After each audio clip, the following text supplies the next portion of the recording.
Sunita Williams અને બુચ વિલ્મોર પૃથ્વી પર પરત આવી ચૂક્યા છે.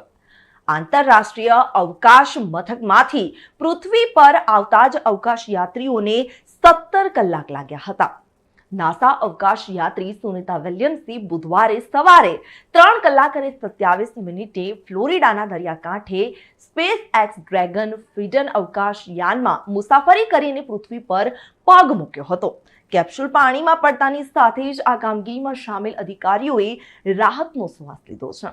કેપ્સ્યુલ પૃથ્વી પર પહોંચતાની સાથે જ તેને રિકવરી જહાજ દ્વારા ઉપાડવામાં આવ્યું હતું, જેમાં હેચ ખોલી અને ચારેય અવકાશ યાત્રીઓને બહાર કાઢવામાં આવ્યા હતા.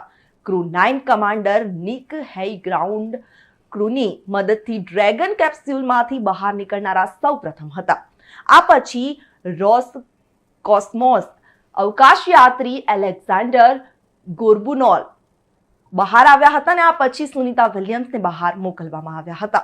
કેપ્સ્યુલમાંથી બહાર આવતા તેઓએ તેમનો હાથ લહેરાવ્યો હતો અને સ્મિત કર્યું અને પૃથ્વીના ગુરુત્વાકર્ષણનો અનુભવ કર્યો હતો. બુચ વિલ્મોર કેપ્સ્યુલમાંથી બહાર નીકળનારા છેલ્લા અવકાશ યાત્રી હતા. અવકાશ યાત્રીઓ સુરક્ષિત રીતે બહાર આવ્યા ત્યારે બધા ખુશ દેખાયા હતા અને હવે તેમને હ્યુસ્ટન મોકલવામાં આવશે, જ્યાં તેઓ 45 દિવસના પુનર્વસન કાર્યક્રમમાંથી પસાર થશે.